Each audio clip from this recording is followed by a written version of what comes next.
So just a quick disclaimer before we get into the video, I am trying out some different transitions in between the different products, so let me know what you think of them. Do you have a favorite? Do you have a least favorite? Do you want me to keep them at all or just get rid of them entirely? So make sure to leave me a comment with your suggestions and feedback in the description, and let's get on to the Nerf news. What's up everybody, I'm the Nerf Modding Nerd, and this is Nerf News episode 81. So I can't believe that I've actually been running this series for 81 different episodes, probably for nearing 100 weeks now, because I didn't publish weekly near the beginning and I have missed some weeks. So this is just insane, and yeah, if you want to check them all out, there'll be a playlist on the iCards right now and in the description. So anyways, first off, we have a nice chart that was posted in r/nerf, which shows all of the Elite 2.0 equivalents of N-Strike Elite blasters. So starting off, we have the Strife, which is getting replaced by the Phoenix CS6, which I have a review of coming soon. The Rough Cut, which is getting replaced by the Warden DB8. The Rapid Strike, which is getting replaced by the Turban CS18. The Retaliator, which is getting replaced by the Echo CS10, the Fire Strike, which is getting replaced by the Volt SD1, the Strong Arm, which is getting replaced by the Commander RD6, or kind of a new version of the Spectra, the Triad, which is getting replaced by the Trio TD3, and finally the Surge Fire, which is getting replaced by the Shockwave RD15. Overall, I think these were good choices to remake, as they are some of the most popular blasters, although I wish they had dropped out the Surge Fire repaint. I don't really like any of these blasters in their Elite 2.0 form, but I just think that the Surge Fire was an objectively bad blaster and shouldn't have even been remade. Anyways, this is a very useful chart if you're interested in purchasing any of the Elite 2.0 blasters, so I will leave that in the description box. Next up, we have the Adventure Force Sportsman, which is going to be a pump-action, spring-powered, hopper-fed blaster, which is really interesting because we have seen hopper-fed dart blasters before from Adventure Force. I don't remember what it was called, but it was a flywheel blaster with really weird ergonomics. This one right here is going to be a spring-powered hopper-feeding blaster. So you're going to be able to load in 20 darts in 1 second is their claim, and 20 darts is the capacity of this hopper,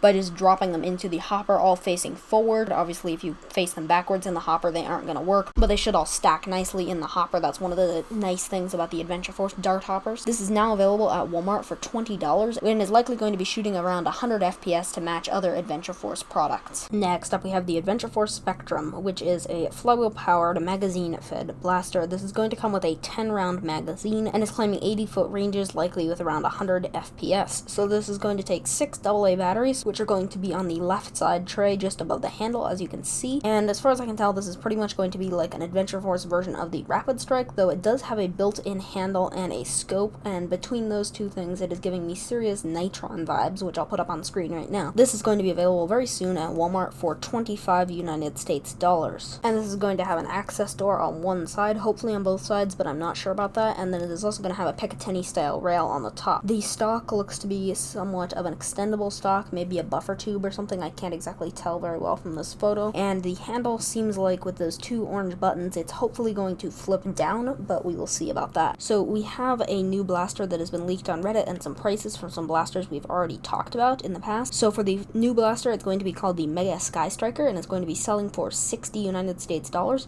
I'm expecting this to be a January 1st, 2021 release, and as this comment here says, the price is implying some sort of primary blaster, maybe a Springer. I hope it doesn't have a big gimmick, but it could be something like the Thunderhawk or something. I don't know, we will see. Maybe this will use Mega Mags, but as we've already had a flywheel-powered Mega Blaster this year, I don't know if we will see that. On to some of these prices. The Halo Chameleon, which we have talked about, we still don't have a photo for, is going to be selling for $20. The Halo Dart Refill, which is just going to be some N-Strike Elite darts with recolored, is going to be selling for $14. And then the Hyper HF is going to be selling for $30. The Hyper Mask is going to be $20. The Hyper Refill 100 pack is going to be $20. The Hyper SMG, which is going to have 100 darts in it, is going to be $70. The Ultra 7 is going to be $50, which they're saying is likely going to be a redesigned Pharaoh, though I'm not sure on that. The Ultra Magazine Refill is going to be selling for $20, and the Ultra 6 is going to be selling for $40. The Hyper stuff is now on pre-order, and some places, including this website right here, are saying it's going to be a January 1st, 2021 release, but other sources are saying that it's going to be an October 1st release, so I'm honestly not sure, and we will see in the future. So for the next two products, we have no photos, so I'm not entirely sure what to put up, so I'm just going to put up the Hasbro logo, hope that's okay. Anyways, we have two blasters that are showing up at Walmart, but we have almost no information and no photos on. First up is the Nerf Tricera Blast. The only information that I see about this is it's going to have an age range of 8 to 98 years old, meaning that it isn't going to be a rival blaster because Nerf officially puts the age range range for rival blasters at 14 to 98 years old. In addition to this, someone is saying that this may be like a new version of the Max Force line. If you don't know what the Max Force line is, it's pretty much blasters that look like animals. I'll throw up a couple pictures on screen right now, but that is all the information we have about the Tricerablast. After that, we have the Rival